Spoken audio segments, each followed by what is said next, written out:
مساء الخير ومرحبا بكم في فيديو جديد. الوداد يخسر، يعني شنو التفسير ديال الخساره امام شباب السولم؟ فرقه اللي هي في الدور الدرجه الثانيه، فرقه ما عندهاش الامكانيات ديالك، انت عندك تعاقدات كبيره.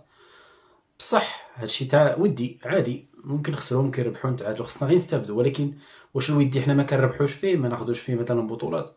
لانه مثلا البارسا كتلعب داك كاس خوان كامبر ما عمرها خسراتو، رغم انها بطوله وديه كتجيبك فرقه كيف ما كان النوع ديالها كتربحها، لانه هذيك المباراه كيعطيك واحد الحافز نفسي. ميمكنش انت في كل مره حتى ماتش ودي كتخسر، والمشكله ان المنافس ديالك هو السوالم. مع احتراماتي للفريق، لانه فرقه ضعيفه، فرقه في الدرجه الثانيه، فرقه عندك كل الامكانيات انك تربحها.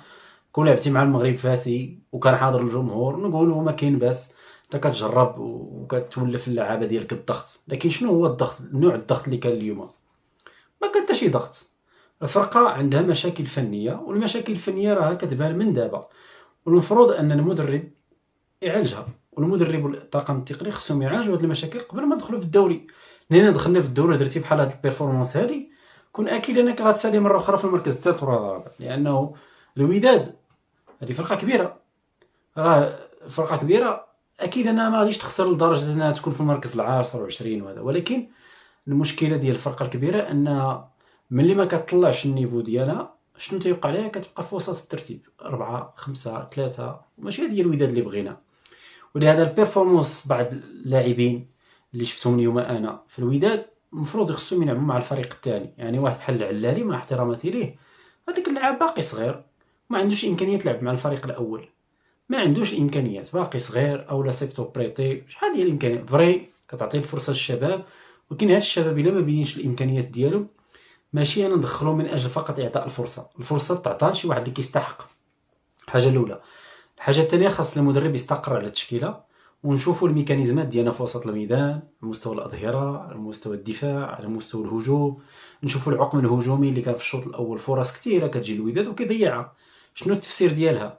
وهاد القضيه هذه ما مرتبطاش اليوم بالعلالي، مرتبطه حتى باللاعبين الاخرين، لا الهنوري ولا عزيزكي ولا مرابط ولا زمراوي في الكثير من الاحيان كان ممكن يباسي، كيشد الكره كيضربها الشبكه وما كتماركاش. علاش هاد العقليه في اللاعبين ديالنا؟ علاش المدرب ما يخدمش مع اللاعبين؟ اسيدي الا ما كنتيش ضامن الكره ما تصيفطهاش للشبكه، عطي الكره لصحابك، دور كره حتى نلقى الحل المناسب باش نقدر على الاقل نحس بان الكره ضمنتها بواحد النسبه 70%. وديك الساعه كيبقى التدخل الحارس ولا شي حاجه اللي ممكن تحبسها. ولكن باش الكره كيكون فيها احتمال انها تضيع 90% وانت كتشوتها، اسمح لي هذه قرارات هاويه، قرارات ماشي ديال لاعبين محترفين. وشحال ديال القرارات شفناهم اليوم في التيران ديال لاعبين هوات. يعني كره ما خصهاش تسدد كتسدد كتضيع، كره ما خصهاش تمرر كتمرر، كره المفروض تمشي للعمق كتمشي للاطراف، كره ما كتمشي المفروض تمشي للاطراف كتمشي للعمق. وهاد القرارات هادو كلهم تعطوك فكره على الفريق اللي كاين في الوداد حاليا. ولهذا المباراه اليوم والمباراه الجديده صراحه عيب انه اليوم خسرنا ضد السوال. اولا غيطلعوها عليك في فيسبوك، انت ما ربحتي والو، حتى بطوله وديه نقولوا السد خسرتي معاها، ولكن هذه عادي، كان في المتناول تربح، كنتي على الاقل معنويا. واللي بين لي انه المدرب كان باغي يربح هو انه طلع الحارس في نهايه المباراه. هذه شوهه اخرى، وحسب المباراه منذ البدايه، وخلي الفريق ديالك يستمتع ويسجل اهداف، وندخلوا بنفسيه جيده لبدايه الدوري. ولكن انت دابا دخلتي بطريقه غلط 200% ضد الفرقه اللي كاينه في الدرجه الثانيه. ولهذا هذا عدم الرغبه وعدم هاد البرود اللي كاين في اللاعبين.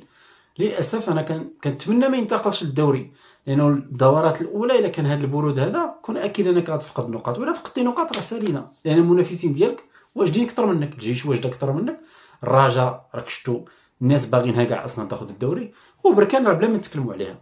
ولهذا خاصك تكون انت واجد 100% وتكون عندك الحراره والرغبه انك تمشي للقدام. ولهذا المباريات بحال هادو خصهم يتربحوا. اسمح لي، واخا مباراه وديه خصها تربح، علاش ما تربحش؟ مادام ما تربحات، اذا كاين مشاكل فنيه وكان علامه استفهام خاص يتجاوب عليها قبل فوات الاوان. في النهايه هذا رايي، ما يهم الراي ديالكم كتبوا لي في التعليقات. السلام عليكم.